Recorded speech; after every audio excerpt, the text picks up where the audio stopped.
What's up, sports fans? It's time for Let Me Speak. I'm Joe Braverman, and on this show, we discuss the big news in the world of sports as heard from me, myself, and I. Here's what we'll be talking about this week. A full preview of Super Wildcard Weekend in the NFL. Plus, wrapping up our NFL rankings with the final bottom 10 list. And reacting to Michigan's big win in the national championship. You're listening to episode 99 of Let Me Speak.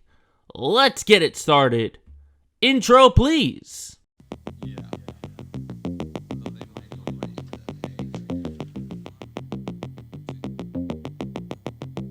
Let me speak.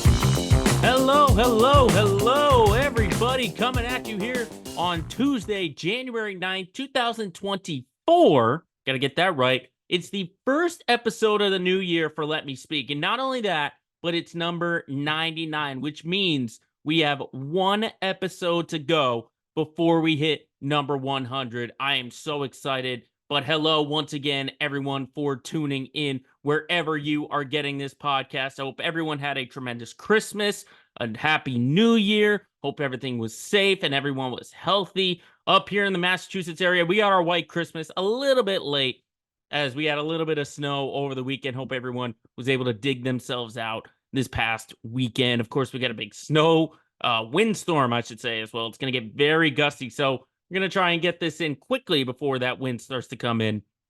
And hopefully the studio isn't tremendously damaged. But of course, we're done talking about Christmas and New Year's and all that kind of stuff.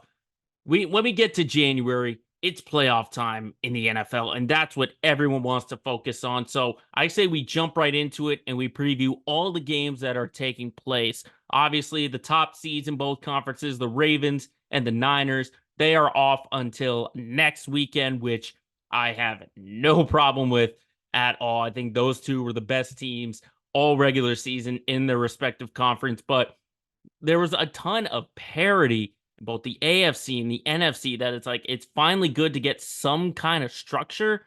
But even some of these games and some of these matchups, I had to double take and be like, wait, this is a playoff matchup between these two? Because entering the season, I would not have expected it. For example, I would not have expected the Browns at 11-6 to make the playoffs with Joe Flacco leading the charge versus the AFC South winning Houston Texans at 10-7. I did not have that on my preseason bingo card. And if any of you did, well, then you should go play the lottery because that is a pretty lucky guess. In diving into this game in Houston on Saturday, I initially, for those of you that have listened week after week, you've heard me talk about the Browns and how they got to where they are. And me, I was on the argument of it goes against logic that a team that has started now 5 different quarterbacks is sitting at 11-6, and everyone is saying this is the team you do not want to play. Now, that's coming from me, an armchair analyst with no football background at all. I luckily had 2 guys who sold me on it. On our last Six Rings postgame show on WEEI, I had Nick Fitzy-Stevens and Andy Hart. They sold me. They sold me on the roster construction that Cleveland has put together. And now looking at it from a bird's eye view, it makes sense now. You have arguably the best defense in football. Statistically, they have the fewest yards allowed per game, and they are in the top 5 with 28 takeaways, all led by Myles Garrett, who's just a game wrecker right now. He's in the top 10 for sacks. He should be getting Defensive Player of the Year consideration once again. And it's that construction around this sort of quarterback that you have the great defense, but then even offensively, even if you lose Nick Chubb, they still have this game plan of just power running when you alternate with Jerome Ford and Kareem Hunt. Those two basically splitting carries. Your receiver core is actually really good. You have what I would call maybe the most underrated tight end in football in David Njoku. You obviously have Amari Cooper leading the way, but I mean, that means nothing. That means nothing because Joe Flacco has been the story, maybe not just of the Browns season, but maybe in all of football. The fact that a 40-year-old was just sitting on the couch, just watching as the season goes by. Deshaun Watson gets hurt. PJ Walker stinks. Dorian Thompson Robinson stinks. All of a sudden, Cleveland makes the call to a guy who was once their rival in Baltimore and says, hey, we need a QB. Are you in? Joe Flacco signs. And all of a sudden, Flacco is maybe having the best stretch of his career. I mean, he's got more touchdown passes in the 5 games he's played than all of the other Cleveland quarterbacks combined. He's got 13, and I believe the number was 11 from the other 4. So it's amazing to see what Joe Flacco is doing. We know that he, for his entire career, has been a gunslinger. He's got tremendous arm strength. But even like in the Thursday night game, when they clinched it against the Jets, the fact that he's scrambling and he's running for first downs. I mean, this is a guy that can move the ball much better than any of the other 4 Cleveland QBs from this season. The only issue is his interceptions. He's been prone to pick after pick after pick. And I believe the number was 8 on the year, 13 touchdowns to 8 picks, which by far is definitely more. I think he had like a 3 interception game against someone, I can't remember who. So the big key for Flacco is avoiding his usual interceptions because he is prone to make those big mistakes. And obviously he's got the experience enough to know the big defensive schemes that Houston might provide them. I mean, Houston does have an underrated defense, but it's not powerful enough like Cleveland. It's not going to force Flacco into making those mistakes. I think it's all on Flacco himself to avoid throwing those interceptions and making those big mistakes. So obviously Flacco is the big key in this one. On the other side for Houston, I just see this as a really, really young team. I mean, CJ Stroud has been great. No doubt about it. He should be unanimous offensive rookie of the year. The thing is, though, he's still a rookie, okay? And he hasn't been on the big stage of the NFL postseason like he was with his time at Ohio State or even the last game against Indy. I mean, yes, he led the charge in their must-win a week ago when they knocked out the Colts. The big thing, though, for Stroud, at least for me, is that he's got his favorite receivers. He's got Nico Collins, and the stats have him, Collins, that is, at 1,200 over 1,200 yards and 76 catches from Stroud alone. That's just him. And we've seen over the past couple of weeks how the injuries have really piled up. I mean, before Collins, it was Tank Dell. He's on IR with the fractured leg. Noah Brown has been out. He connected with him a little bit, but he's been out. So the big thing for Stroud is he needs to spread the ball out to much more than Nico Collins because Cleveland's defense, not only are they just powerful, but schematically, they're really, really good at taking away those big options. So there's no doubt in my mind that the Browns defense circling on Collins will try and take him out of the game, which means you need your tight end Dalton Schultz. You need Robert Woods, who's a wily veteran out there. Flacco's got to be, or Stroud, excuse me, has to be able to spread it out to different targets. If you ask me, though, I would say that the Browns are the favorite, even though they are on the road. I would, if I had to make a game pick, I would say Joe Flacco and the Browns will win this game. I think Houston's going to be good just year after year. This is the first time they've been on this big stage, obviously with a rookie head coach and D'Amico Ryans.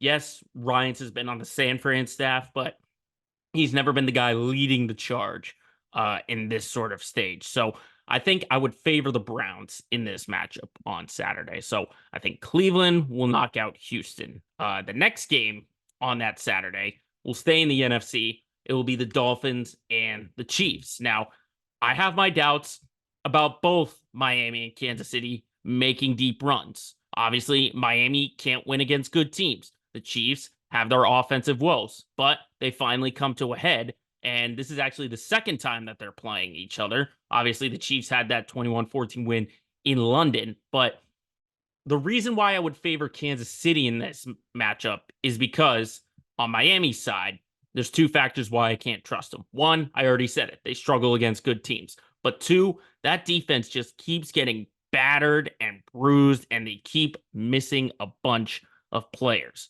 Now, in terms of where they struggle against good teams, they've only had 6 games this year with teams above 500. And the only win they had was that squeaky 22-20 win over the Cowboys, which I believe was around the Christmas time frame. I believe that was the case. Other than that, they were 1-5. And not only that, but they've been outscored in that 1-5 span, 197-106. You got to keep in mind, this includes the blowout loss to Buffalo, 48-20, and the 56-19 loss to Baltimore. So I have no faith, really, that Miami, against a Kansas City defense that is really good, maybe arguably one of the best in the league, that they are going to be able to get over the Kansas City hump. That's number one. The second, about the defense. I mean, you already had Bradley Chubb and Jalen Phillips already on IR. But now, this past week, Jerome Baker out, Xavier Howard out, Andrew Van Ginkel out. So that means you're going to have Eli Apple taking on like Travis Kelce. You're going to have your pass rush is completely decimated now. I mean, Van Ginkel, Chubb, Phillips were basically 1, 2, and 3 for Miami in terms of pass rushing this year. So really, I would trust that Kansas City can come up with the victory. The only thing that I worry about, obviously, offensively, is that the offensive line needs to limit their penalties. We can't have Jawan Taylor shooting the entire team in the foot. Obviously, Kadarius Toney should not see the field at all. So offensive line protection, and the receivers just catch the dang ball. Just catch the ball from Mahomes. I think Mahomes just has to go back to the basics, and he will be just fine. And I think the game off this past week against the Chargers, I think that's good, at least for him mentally, because we know he's got the talent. But some of the throws that we saw, like against Buffalo, from time to time against Cincinnati, like he hasn't been himself. So I think that the Chiefs should win this game. And honestly, I think it will be a 2-score win, because I think Kansas City will right the ship at the right time, at least for this week. I would be very shocked if they do not beat the Dolphins in this wild card game. So that's your Saturday slate. Let's go to the Sunday slate now. And obviously we stay in the AFC, which, again, another shocker for me is seeing the Steelers make the playoffs at 10-7. And now they go into Buffalo to take on the Bills. And with all the turmoil and the controversy with Mike Tomlin and his crew, I'm just shocked that Pittsburgh was able to make the playoffs. Now, big question, obviously, for me, and I think for everyone, is quarterback. They've trotted out 3 different guys in Kenny Pickett, Mitch Trubisky, and Mason Rudolph. Tomlin said he's going to go to Rudolph. But honestly, I think whatever way you look at it, I don't really see any big difference. I mean, you have Kenny Pickett, who has a hard time really moving the ball down the field consistently. You have Trubisky, who's prone to interceptions, and then Mason Rudolph, who's basically a career backup. So offensively, they've got some great weapons. Like, I'm a big fan of George Pickens and Deontay Johnson. I like that combination. I think Pat Freiermuth is a very underrated tight end, maybe a fringe top 10 guy. But it's all a matter of how the quarterback is able to get it to him. So I have my concerns. But honestly, like, I'm trying to hype up Pittsburgh as if they have a chance. But basically, now that TJ Watt has been ruled out because of the grade 2 MCL sprain that he had last week, there's virtually no chance. No chance that the Steelers can win without TJ Watt, unless Buffalo shoots themselves in the foot. But I don't think that's the case, because these past 5 weeks or so, they have been on fire. This is a much different team than when we saw them at 6-6. They've rattled off 5 straight. It took some time, and now they found their mojo at the right time. And the big thing for me going into the season was Josh Allen. Where are the weapons around him that can take the load off of him? Specifically in the running back. And sure enough, James Cook has a breakout year, is the first 1,000-yard rusher for Buffalo since 2017 when LaShawn McCoy did it. So they need to keep Cook a big part of the game plan. And then obviously Allen just has to limit his mistakes. Like, we know he can make a big play now and again, but he's also prone to many interceptions, which is why he was second most in the league this year with 18 picks, only behind Sam Howell. So as long as Allen doesn't become too risky and James Cook is well involved, I think Buffalo can even make a run to the AFC Championship. That's how confident I think I am in Buffalo. But it's not going to be because another team beats them. It's because they beat themselves with all the mistakes. But this one should be an easy one for the Bills. This should be a 2-score win at least against Pittsburgh. Now, they're feisty. Steelers are a feisty team, but Buffalo is just rolling, and I don't see anyone stopping that momentum at all. So that's the AFC picture. Now we can go to the NFC picture and look at those slated games. We'll start with Packers and Cowboys. I really want to focus more on the Dallas side of things because I think this Green Bay team is a very young team, limited playoff experience. I believe I saw that they're the 5th youngest team to make the playoffs. So the inexperience is definitely going to be a big factor. I mean, really on the roster, I think Aaron Jones, A.J. Dillon, and maybe a couple of defensive guys are the only guys with playoff experience. So they're kind of just playing with house money, considering the change from Aaron Rodgers to Jordan Love. I think the offense can get hot, but they just need to be more consistent, and they need to find that balance. For Dallas, this is a big test for me because now is the time where I really start to judge them. You know, I would make these quick assumptions like on our power rankings, like, oh, they would be at 7, then they would be at 2, and they've had these back and forths. But ultimately, the big picture was when they get to the playoffs, that's where the judgment starts. And, you know, thank goodness that for this first game and that they won the East, thank goodness that they get to play at home because they've been unstoppable at home. 8-0, over 37 points a game. They are a much different team. So they needed that division and they needed to get these home games, which they did. So that's good on them. The defense, though, does concern me because we saw this past Sunday Stephon Gilmore leave with a shoulder injury. This is a team that already doesn't have Diggs, who was their top corner. Obviously, they do have Deron Bland, but I don't trust him as the corner to go to because Gilmore not only has the experience, he has the credentials to take on whether it be Christian Watson if he's healthy, or Romeo Doubs, or Jaden Reed, Dontavian Wicks, whoever it is. They can put Gilmore on anybody, and he'll be able to shut them down. If he's not on that field, then I get nervous about the passing game, passing defense for Dallas. Hopefully, the spotlight isn't too big for Dak Prescott, like what has normally happened in his career. He's had arguably his best season of his career. So you better hope that he doesn't throw it all away by doing the Dallas thing and choking it away. I do expect Dallas to win this game. I think they should, and they will beat the Packers just because I think this is, at least for this round, it's a different Dallas team. It's a much different Dallas team than what we've seen in the past. This next one, though, for Sunday night is going to be storylines aplenty between the Rams and the Lions. You got Matt Stafford taking on his old team. Lions looking for their first playoff win in, 30 years or so. But it's just this all of a sudden turn from LA.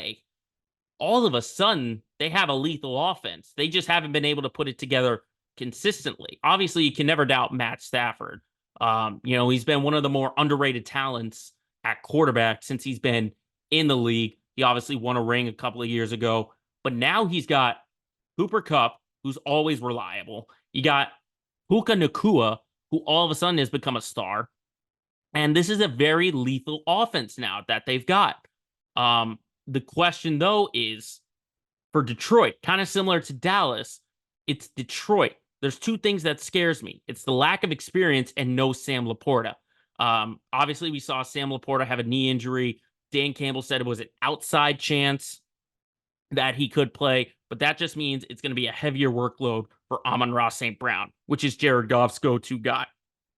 But even more than that, the lack of experience, not so much with the players is what concerns me. It's Dan Campbell, because this is the moment where Dan Campbell can't overthink things and he has to be smart, not take any risks. You go back to, I understand there was controversy in their loss to Dallas with the 2-point conversion, but even still, the first time doesn't work, you go for it again.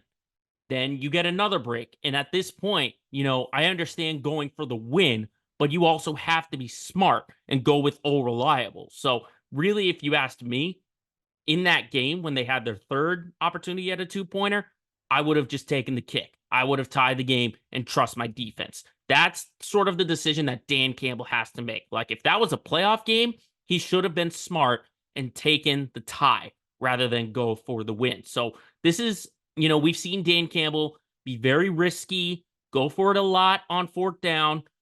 Sometimes it's paid off, sometimes it hasn't. But this is where Dan Campbell needs to sort of get out of his own head and just go with simplifying things. Because I usually have a phrase I go back to, and that is, the easiest decision sometimes is the right decision. And that's where Dan Campbell gets in his way. So hopefully he can do that, and hopefully the Lions can get their first win, because I'm rooting for them. They're a fun team to root for. I hope, and I predict also, that Detroit is going to win this game, and they're finally going to break their playoff streak. That's what I think is going to happen. But though the last game is a good one, we got Philly and Tampa in the Monday night game. To say that Philly has been skidding is an understatement. They have been skidding at a dangerous rate. This was an Eagles team that started 10-1.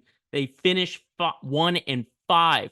They had blowout losses to San Fran and Dallas, teams they're expected to play in the playoffs if they move on. They've also had terrible losses to the Cardinals and to the Giants. And, when I said this for weeks and weeks, it was the concern level for Philly, because this is not the same team that went to the Super Bowl a year ago. And now I'm right. Like, I just keep getting justified with those statements, because no matter if it's Matt Patricia or Sean Desai who's running the defense, they've been awful defensively. I don't know what it is, but, the fact that they can't rush the quarterback, they have no pass rush, which means more pressure on the secondary, and the secondary isn't what it used to be. That's a problem. Defense is not going to win a championship, at least for this Eagles team. That's got to get turned around.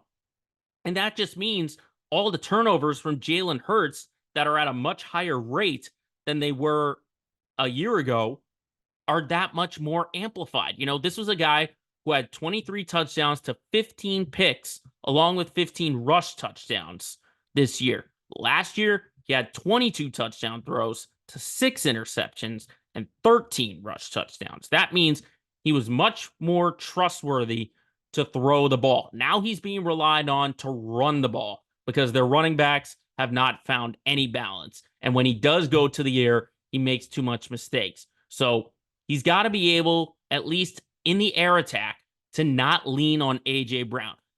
He's got Devontae Smith. He's got Dallas Goedert. Hell, he's got Julio Jones. I know he's washed up, but at least he's somebody. So Jalen Hurts just has to trust his arm and spread the ball around the field. That's what Baker Mayfield does for the Bucs. I've been a fan of Tampa for most of the year. It's just been the consistency that's hard to find. I mean, it's hard to find any consistency in the NFC South division.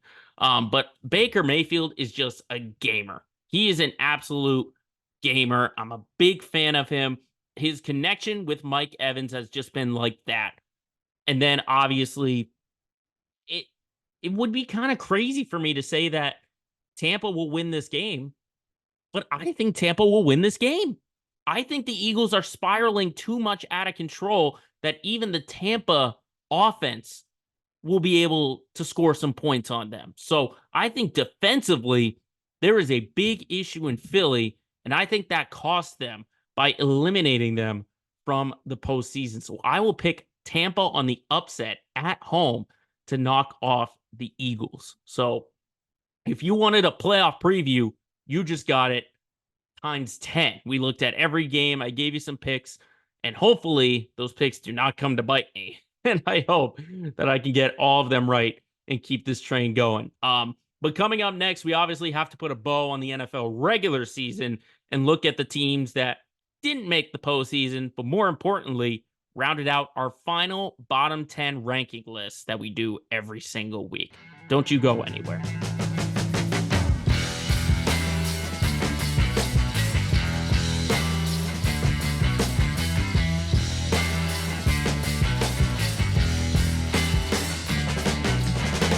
Now, like I said, we got to put a bow on the NFL regular season and look at the teams that missed out on the playoffs, more so our bottom 10 power rankings. This is the last rankings that we'll do for this season. Obviously, we don't need a top 10 because we've got all the playoff teams, but we can definitely have a bottom 10. Now, normally I would go week to week, but I'm just looking from the season as a whole on some of these teams. You know, maybe there might be some injury factors now and again, similar to that. But ultimately, what I thought from the 23-24 season, these were the 10 worst teams in football. And I start with number 10. And I hate to do this because their last win was so good, but I have to put the Titans here at 6-11. I do give them some credit for a couple of big wins. Obviously, Will Levis's first start, where he threw 4 touchdowns, I thought was very impressive. I thought the very last week, eliminating Jacksonville, deserves some big credit. But the problem, obviously, was, at least in the Titans' ownership side of things, was Mike Vrabel obviously didn't get his message across. No, I just think management did a terrible job giving Mike Vrabel some of the tools that he was given. I mean, the fact that in his time you trade A.J. Brown, who's now an all-pro and nearly won a Super Bowl with the Eagles, to instead go with Treylon Burks as a wide receiver, to have your number one signed right off the street a couple of weeks before the season in DeAndre Hopkins. Now, he had a great year, but why didn't you just go for him before? So ultimately, management put Mike Vrabel in a really, really tough spot, and Vrabel did all he could. You can see that he's got the support of some of his players. You saw Taylor Lewan react in real time on the Rich Eisen show to Mike Vrabel's firing. He's definitely going to be a hot commodity because this is a guy who, and I think it was his second year, very early in his Titans tenure, led this team to the AFC Championship in 2020 with Ryan Tannehill as the quarterback. Okay, so Vrabel, I don't think he should have been let go in the first place. Obviously, there was, if you have management and coach with two different viewpoints and they're not able to get along, then you have to get rid of one. But ultimately, the one who makes the hirings and firings and has the wrong point has the most power. So unfortunately, Mike Vrabel is out of a job. I do expect him to get with a team very, very quickly, though. He's going to be probably the first option to be hired, if not for a certain legendary head coach who we'll get into a little bit if he's not on the market. So Titans at 10, Vrabel was put in a really bad spot. Number 9, for what was started out and the fact that they were able to turn things around, the Chicago Bears at 7-10, I thought did a good job of really salvaging the season. I don't know if anyone really expected them to make the playoffs or anything like that, but now that they have the number 1 pick locked up and they have Caleb Williams in sight, I feel like parting with Justin Fields just may be the answer. It's not a knock on Fields because ultimately, if it were me, I probably would have held on to Justin Fields. But the fact is, what we saw from Caleb Williams, now kind of again looking at that bird's eye view and a 360-degree view of everything, with the hype that Williams has, you might as well take the chance on it. You thought it was Justin Fields, and he obviously couldn't carry the load enough.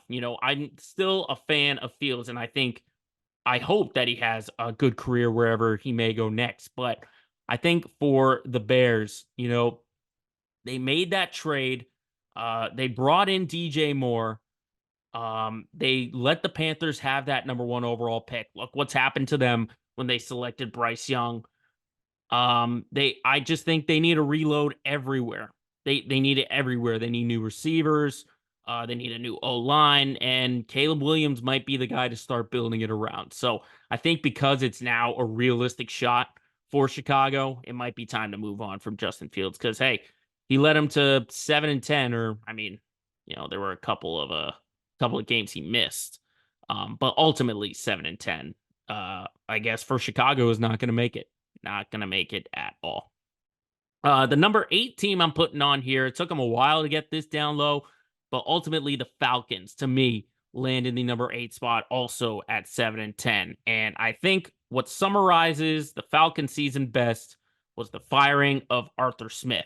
Because like I said a couple of weeks ago, this guy has no idea how to use the big name talents or how to even construct a good roster. How he had to juggle Desmond Ridder and Taylor Heineke back and forth. The fact that he's making these quarterback switches, keep in mind, with a division title still in reach. I know the South is bad, but this was a team up until that very last week of the season was in contention for the division title in the NFC South. So the fact that he continued to go back and forth from Ridder and Heineke, I mean, I understand at least from the GM side of things that there were much better quarterbacks to have. But at least from the coaching standpoint, you got to stick to one guy, stick to a quarterback, and ride him out. And he did that too late between Desmond Ridder and Taylor Heineke. And then you also have Tyler Algier taking away snaps and runs from Bijan Robinson, who you used your 7th pick on. 7th pick. And then you also have Kyle Pitts, who you used a 4th pick on. You can't design plays for him to get him open and let him be a playmaker. Same thing with Drake London, who you did a couple of years ago. You have all this talent and you can't use them at all. Again, completely justified to see Arthur Smith get fired. So hopefully whoever is the next guy in charge sees this talent and thinks, I'm going to put them on the field and get them much more snaps than all these other guys who might not have that talent. That's ultimately where I am with Atlanta. It was frustrating to see all the talent and them not get used. Number 7, I am putting the Jets here at also 7-10. A lot of 7-10 teams out there. Ultimately, this was, with the roster that they had, if they did not have Zach Wilson as quarterback, this would be a playoff team. This would be a team that probably would have leapfrogged the Steelers, would have had better than a 10-7 record at least. If they had Aaron Rodgers just slightly under what he normally is, then this would be a much better team.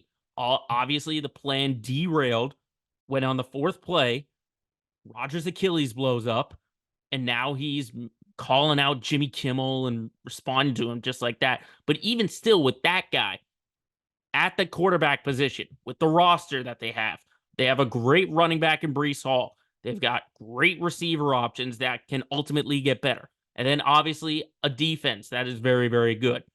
All they needed was the quarterback. And it obviously didn't go the way they thought it would. But there is optimism for the Jets that if Rodgers is even 10% less of what he normally is, this team is already better. We already know that Zach Wilson isn't the answer. Tim Boyle isn't the answer. Trevor Siemian ain't the answer. Not by a long shot. I do expect the Jets to take a quarterback in this next draft because I think Wilson, his time is done. They need another name to succeed Rodgers because Zach Wilson is not a capable starting quarterback in the NFL. That's just me. Number 6, I am going to go to the Chargers on this one, who finished 5-12. And the reason I'm giving them a little bit of this wiggle room was because of the injuries. I mean, they lost Mike Williams very early on, and then they lost Justin Herbert later on in the year. But let's be honest, not getting rid of Brandon Staley after the collapse in the playoffs last year was what bit them. They put their trust in him, and he continued to make these crazy decisions that most of the time, at least for this year, fit them. Look at all the fourth down conversions that they went through, going for two instead of kicking the extra point, blah, blah, blah, blah, blah. I could write a novel on some of the decisions Staley made that were really bad. But at 5-12, I'm sure that with a new voice, whoever that may be, I'm sure that they will get the best out of Justin Herbert, because you can't let a team like this, which has all this talent, it's similar to what I said with the Jets. They've got talent offensively. They still got a good running back in Eckler. Maybe not an explosive running back, but he's good. And then you obviously have Keenan Allen, Mr. Reliable. You'll get a healthy Mike Williams back, hopefully. And you just revamp some of what you got. If the new man in charge isn't Brandon Staley, you're already in a better spot. Already in a better spot. Getting into the top 5 here, I'm going to put the Giants here at 6-11. 6-11? Lower than 5-12? Because the Giants had an awful start. An awful, awful start. And they really, even their injuries didn't really derail anything. I mean, when Daniel Jones went down, they weren't even that good to begin with. When Saquon was out for a little bit, that derailed things. But for the most part, he played a full season. So all the focus, at least rebuilding for Brian Daboll and everyone on the Giants, is fix that offensive line. Really do. That's number one. Fix the offensive line. I don't think anyone got sacked in the time that Daniel Jones played than Jones himself. And ultimately, that's what led to the big knee injury. And, you had the good story of Tommy DeVito, but his time ran out, obviously. So offensive line, I mean, offense should be the main focus for a priority, but specific groups, the line, and then the receivers is what I think they should be going after for the Giants. Because I still like Daboll as a coach. I really think that his message can still get through to a couple of these guys. Going to number 4, though, I'm putting the Cardinals here because I do still believe that a full season for a healthy Kyler Murray will not give the Cardinals a 4-13 record. It will be better. They will be contending for a wild card. I'm sure with the 4th pick, or wherever it may be, I'm sure they'll get a good offensive lineman or receiver. I've already heard that Arizona is going to build around Kyler Murray. That, to me, felt like a given because he still showed his flashes of how good he can be. So give me a full season with Kyler and maybe a top 5 pick, whoever it is they may be. And I think this will be a much better Cardinals team in 2024, without a doubt. Number 3, I'm going to put the Commanders here, even though they have the 2nd overall draft pick. They finished 4-13. Let's just be honest. We knew that Ron Rivera's firing was the worst kept secret in all of football. We knew probably around mid-season that this wasn't going to work. Hell, we even said before the year, the first name that was going to be gone was Ron Rivera. Luckily he made it through the whole season. So props to Rivera on that. But similar to the Giants, they need a better offensive line. I like offensively what they have. I think Sam Howell does deserve another chance. I mean, he had 21 picks, though, this year. That will get better over time. This is only his 2nd season, keep in mind. It was his first full season as a starter. So I don't want to pump the brakes and say Sam Howell's career is done. It's still early for him. He's had, 17 games in his career. I mean, he started the finale a year ago. Then this past year, he started all but one game, something like that. So I say give Sam Howell another chance. And I'm sure that with that 2nd pick that they'll take Harrison Jr. Because I don't think, I think it would be dumb to really move on from Howell or to take another quarterback. So I ultimately, if I was in the Commanders' shoes, I would be taking Harrison to help out Sam Howell. Number 2 is going to be the Patriots. I mean, my goodness, 4-13 for a 6-time Super Bowl champion team. I mean, the days of Tom Brady now just feels so long ago.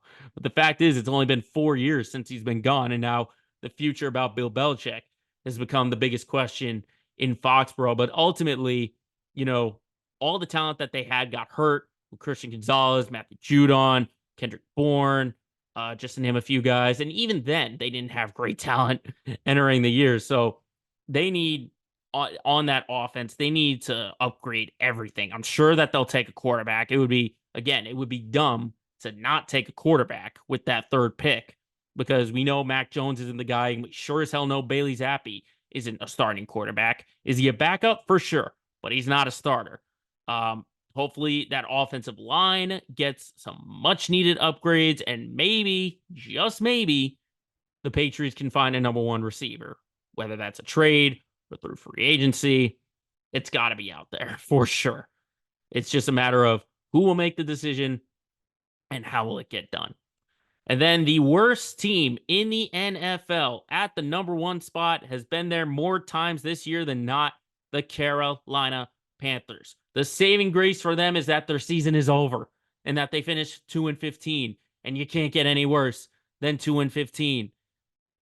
I don't know where to begin because they don't even have the number one pick. They don't even have a first round pick. They put all their eggs into the Bryce Young basket. They gave up so much just to get that number one pick to select him. And look who was the guy right behind him. The guy who was picked 2 right behind Bryce Young is going to the playoffs. The guy who was picked number 1 only got 2 wins on the year. And I think in both wins, they didn't even score more than 13 points. So I really hope that someone can turn around Bryce Young in a hurry because we knew that it was going to be a multi-year rebuild for the Panthers. I don't think any of us expected 2-15 for the very first year of Bryce Young. You know, here's to hoping if you're a Carolina Panthers fan. So there it is. That's your 10 worst teams from the NFL from this past year. How many of them make upgrades? How many of them can turn things around? Only time will tell. But coming up next, we have a couple of other topics that we need to hit to because obviously the focus is so much on football. There's still hockey, basketball. There's so much going on, and we'll fire them off for you in our quick hit segment.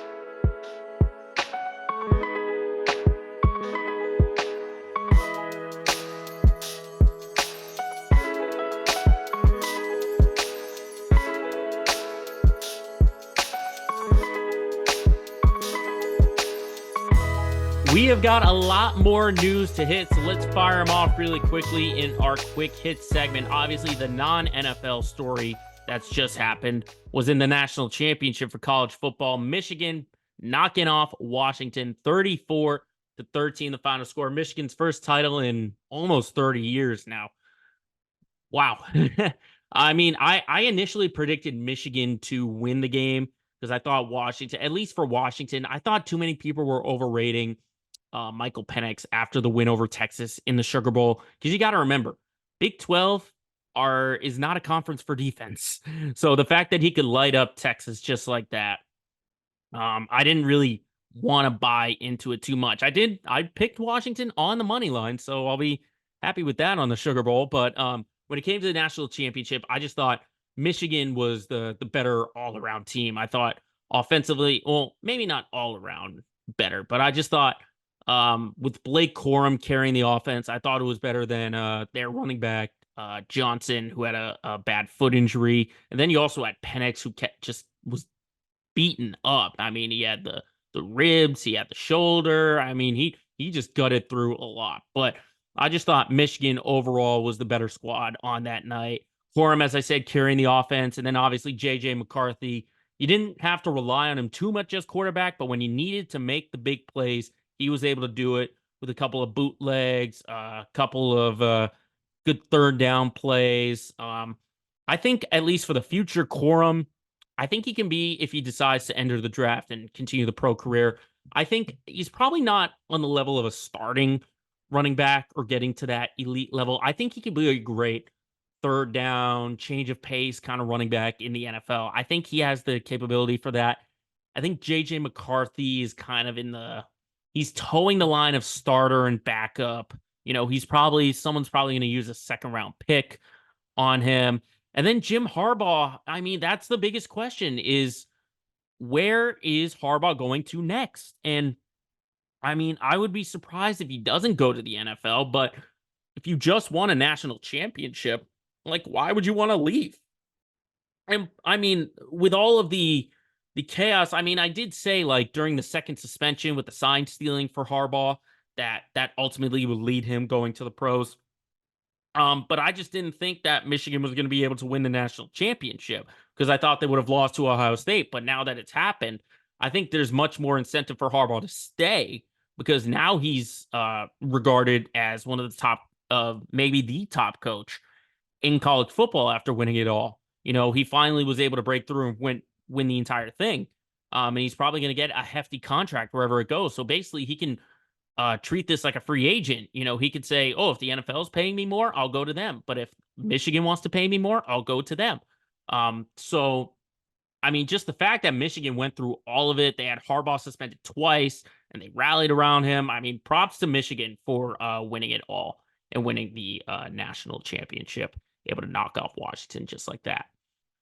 Quick story here on the NHL. We had the All-Star rosters announced a couple of days ago, and I just wanted to say the format for deciding All-Stars just doesn't make any sense to me. It really doesn't. I mean, I get having to have every team represented and then the rest of them get voted in, but you do that for baseball. You do that for like other, like if you want every team represented, you're going to the coaches. I mean, it would be one thing if it wasn't a 3-on-3 tournament with each division. I mean, you're only able to fit like 6 guys on there. I mean, we have 32 players and then an additional 8 will be added. So you have 40 guys, which means you have 10 for each division in a 3-on-3. Like it just doesn't make any sense. I'd want to see the best players. And if the stupid every team represented rule has to get in the way, that's really annoying because you have William Nylander, who's one of the top point getters and goal scorers in hockey, and he has to be voted in. I mean, he will get voted in, but he shouldn't have to have been taken that route. But because Austin Matthews is the big name out there for Toronto, he had to be the one that got the coach's vote rather than Nylander. So it's just really, really, I don't like it. I really, really just don't like it because you'll have maybe the best team in hockey, at least points wise, who I think now is the Bruins, possibly only have David Pastrnak represent them. Who knows if Swayman or Olmark are going to get those votes. Just similar. I just wish they had changed the four. I wish they changed the voting format. And every team does not have to be represented. They really don't, if you ask me.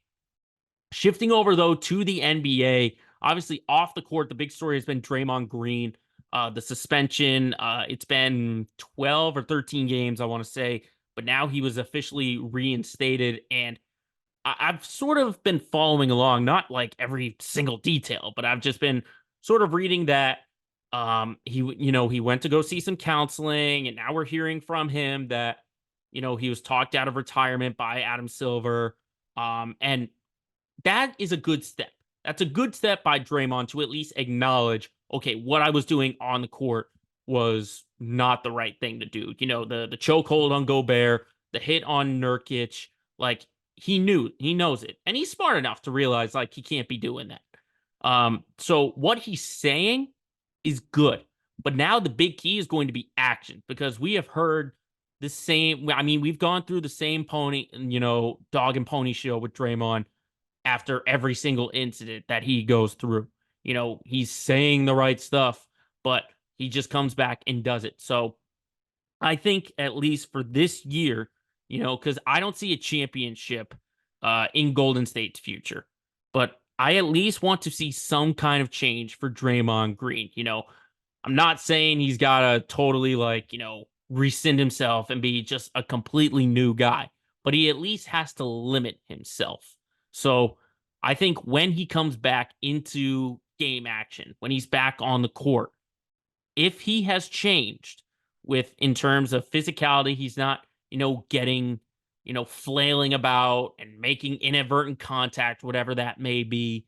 And he's not, mouthing off to officials like he normally does and is given such a long leash, because I think the league now has put their foot down and saying, enough with this crap. You change or you're not playing in this league anymore. And I think, at least from what I've heard from Draymond himself and others around him, with all the counseling that he's been getting and the Warriors giving him his space, that he's doing the right things.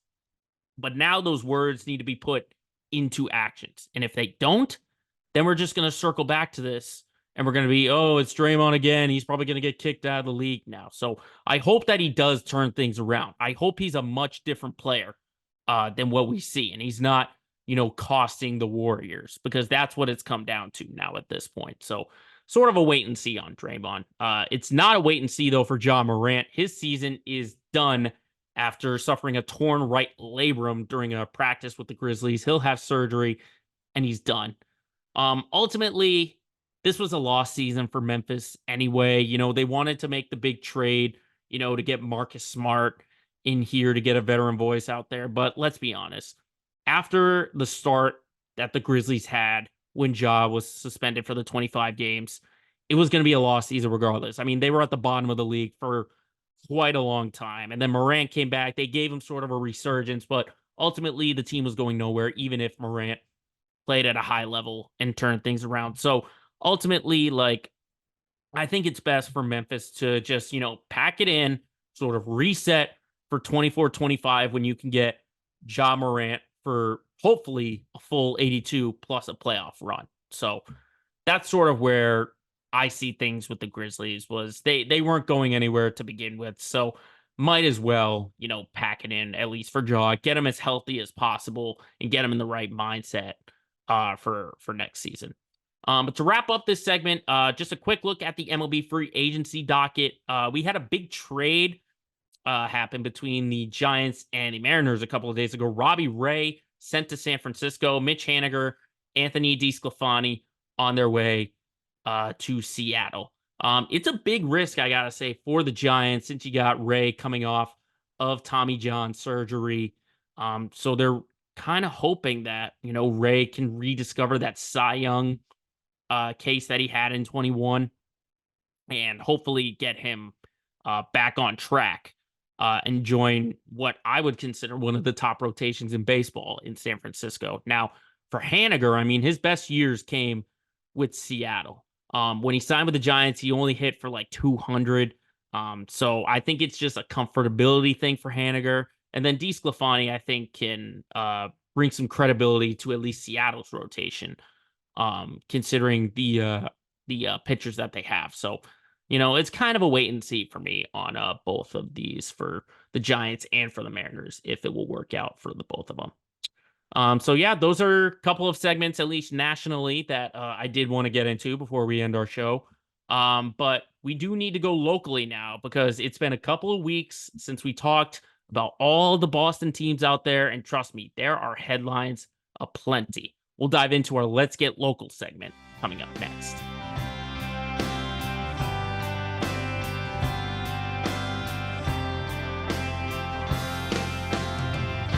This is our city.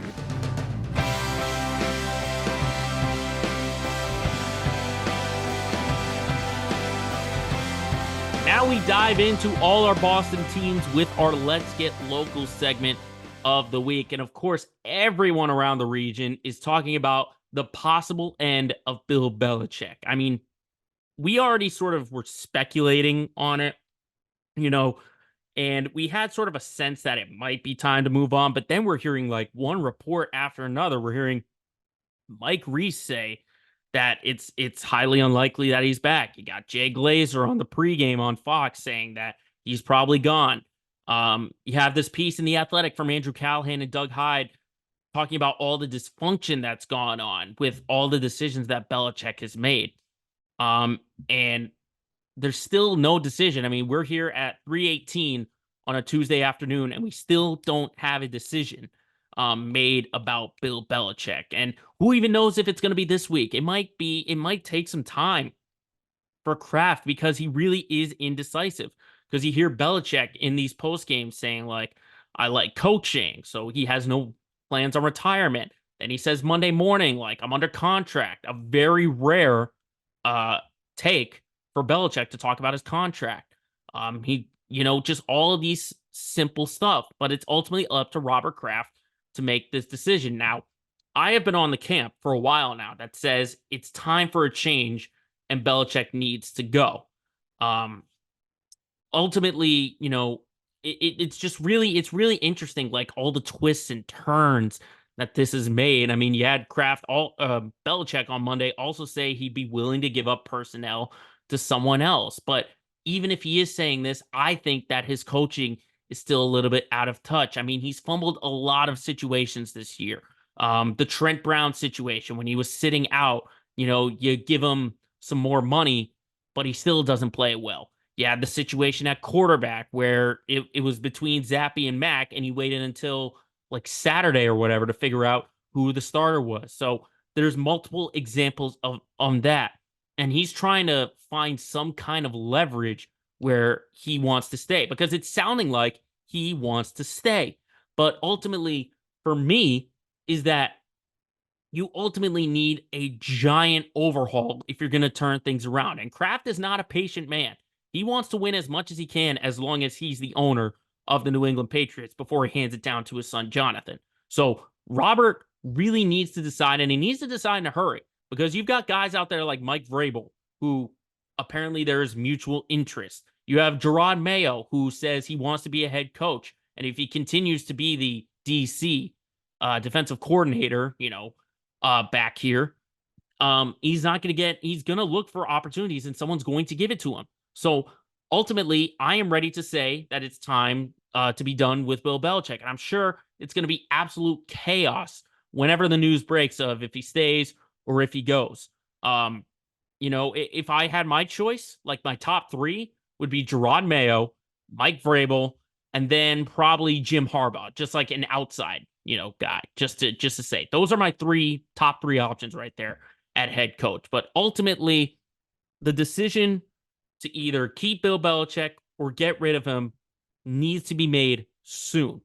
And as much, it's just how gullible I think maybe then would Bill Belichick or is Robert Kraft. Like, would Bill Belichick actually give up his personnel? He's just saying that, I think, to put some pressure on Robert Kraft. He's basically trying to turn things on Robert, saying, hey, I'll make these changes. I'll go along with these decisions. You want to bring a GM? Fine. You want to strip me of personnel? You want me to just coach? Fine.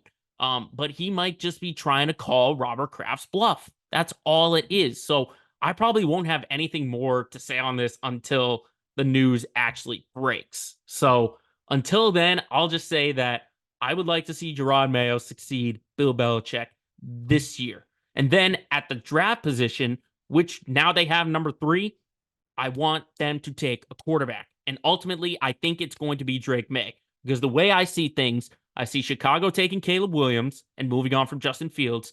I see Washington sticking with Sam Howell and going with Marvin Harrison Jr. And then at 3, that leaves you Drake May. It leaves you a quarterback. And ultimately, I don't want to be, this big fan of oh, if you pass on Drake May, you're going to regret it. I don't know that. But I just know I would much rather take the chance at drafting him than just letting him go and getting a top offensive tackle to protect whoever's the quarterback's blind side. That's just the case. But ultimately, this was a really bad year. And if Belichick has lost, if he's creating all this dysfunction, even if he's given less responsibilities, I don't think that can be overturned. You had guys referencing Matt Patricia, and that was 2 seasons ago. If they're still referencing on that, how can he be trusted in 2024 into 2025? You can't. You just can't. So that's where I am on this. And I'll talk more about this on Sports Map Radio tomorrow night, 8 to 10 with John Lyons. Ding.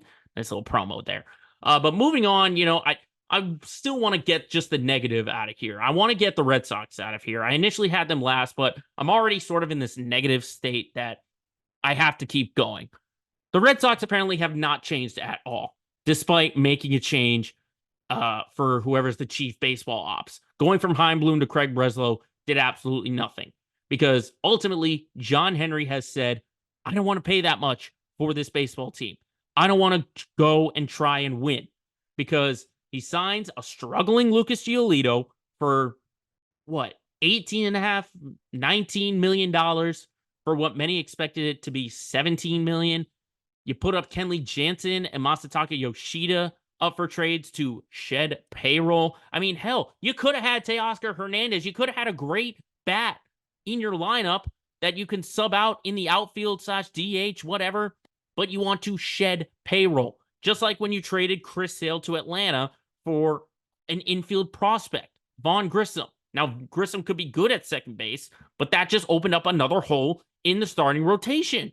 Okay, so I don't understand what John Henry's goal is. If he's being so coy and quiet about this, just come out and say, I don't want to pay for this team anymore, because that's what's going on.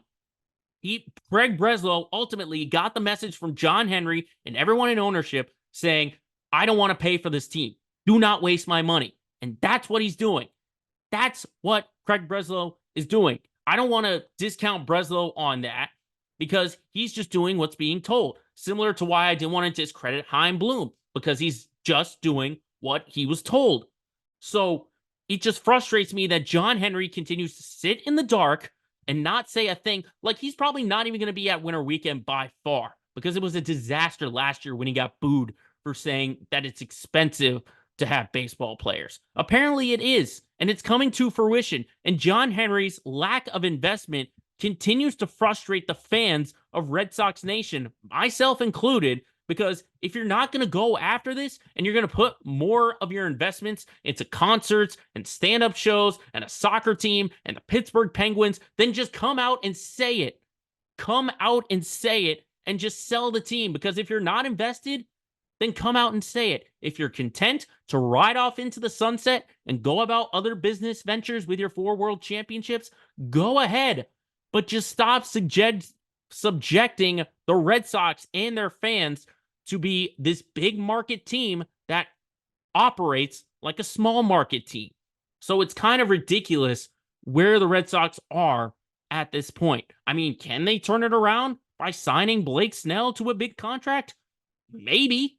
But I think everyone, myself included, has lost interest and has no faith. Really. Like, I'll still be watching the games, like, over the summer, during the season. But I'm not going to come out here and say, oh, this is going to be a championship team all because of John Henry. No, this is a team that looks destined for last place again for the 3rd straight year.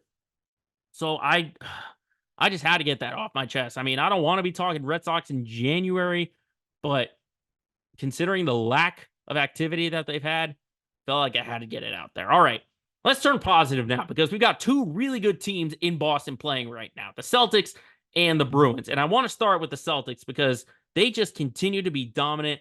I'm going to overlook the fact that last night in Indiana, they were totally screwed by the refs. I mean, you had Buddy Hield get Jaylen Brown on the head. He hit him with the elbow, and it connected with the ball simultaneously. So if I was a referee in that standpoint, if they're simultaneous, if it was ball then head, it'd be another story. But the fact is, they connected at the same time, and the refs decide to overturn it because they thought the ball was hit before the head. It was clear. I mean, you have LeBron James calling out. You have a Laker defending a Celtic. You know how bad of an official you have to be for a Laker to defend a Celtic? It's absolutely crazy. I mean, you had Scal going nuts on the broadcast, and then on the other side of the floor, you had Kristaps Porzingis call for a foul, and Mathurin make the game-winning free throws. I mean, just barely. It was a foul. I mean, granted, Celtics didn't have Jason Tatum or Sam Hauser, 2 big offensive threats. So I'm not going to put too much into that Indiana loss, because that was their 7th loss of the year, their 8th loss of the year. They're still 17-0 at home. They still have the best record in the NBA. Like, nothing's going to change. Like, the only things that I'm going to change about this team is when it gets to playoff time. Like, if they're still running into these issues that they've had since Joe Mazzulla has become head coach, then I'll talk about it and possibly change my opinion. But the fact is, this is the best starting 5 in the NBA. Al Horford is a reliable 6th man, and you have a pretty good bench that you can just plug and play. I mean, we've seen, obviously, Horford, Hauser, and Pritchard be those consistent guys off the bench. But after that, when you can flip-flop with O'Shea Brissett and Delano Banton and Luke Cornett and Nemias Queta. I think it's good. I still would like them to see a bench piece get added because I don't think I could rely on Cornett or Queta to be the backup center when it gets to playoff time. I do still like the Celtics' chances. I mean, there are what I said a couple of weeks ago was that the tendencies that they saw, whether it be like third quarter, like getting the game out of hand in the third quarter or end of game situations, clutch time situations, like if that appears now and again, then I'll be okay with it. But it was just happening so much last year that there was a big concern for it. So ultimately, if there's a stretch of like 3 games in 2 weeks where that happens, then I'll be concerned. But right now, I have no worries about the Celtics. No worries at all. I am completely content with how they are right now. And I'm happy that they still remain atop the basketball world.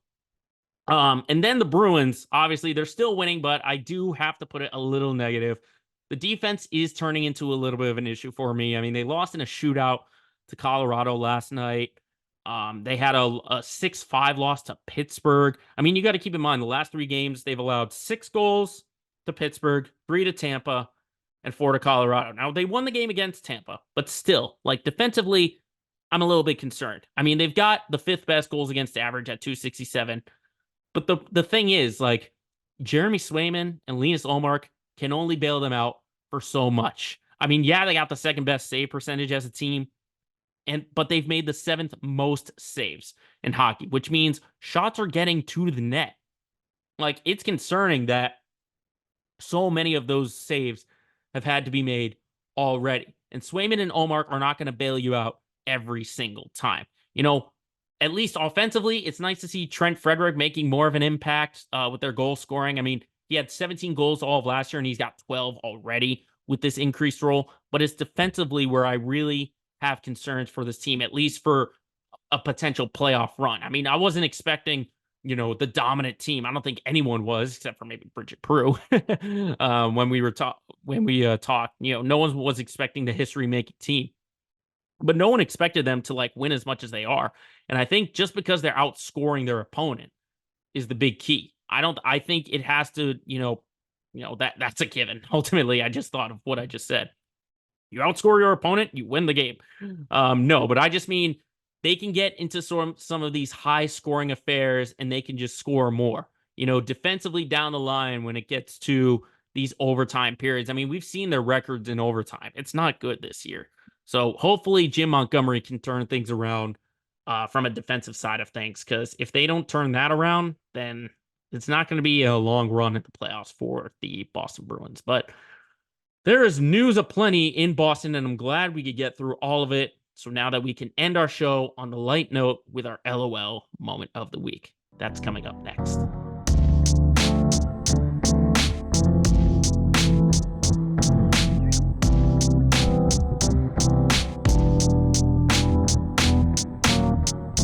Now, as we always do, we wrap up our show with our LOL moment of the week, and we're actually going to combine it with our Let's Get Local, because this moment comes from America's most beloved ballpark, Fenway. And there was a photo last week that captured a very odd thing that was going on in Fenway Park. If you look at this photo, you'll see on the Jumbotron, there's a certain game that's being played on there, and it's not any kind of baseball highlight, anything like that. This is an actual video game. And not just any game, it's Fortnite, one of the most popular games of the 21st century, and it was being played on the big screen. Now, the first thing I had to say is, whatever keeps Red Sox fans entertained this season, I'll have it. But we then obviously heard our own WEI's Rob Bradfo was able to report that they're just testing out because there's a gaming championship or something like that. I'll just put it like this. I'm not a gamer. I'm not that knowledgeable when it comes to video games, and I don't even really know about Fortnite or whatever. But when I talk about the lack of investment to the Red Sox that John Henry has, Exhibit A right here.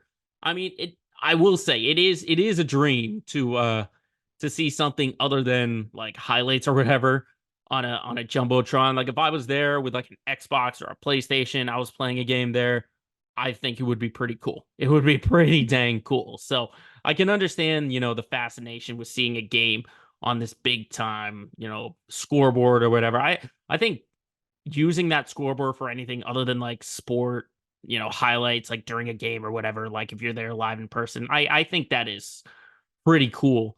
So I mean, I'm not I'm not like angry with it or anything like that. I just think it was very odd that in January someone would be using the Fenway Park scoreboard to be playing Fortnite on there. And I probably wouldn't have expected Fortnite to be one of the things that would be, or a gaming tournament to be played at Fenway Park. I would have thought it would have been, in a smaller setting, but I guess I need to talk to like a gaming expert or whatever, because I don't understand the popularity of like online gaming, anything like that. So I guess Fenway Park or whoever runs that facility for having someone playing Fortnite leaked out on a photo on your scoreboard, you've landed yourself into this week's LOL moment of the week.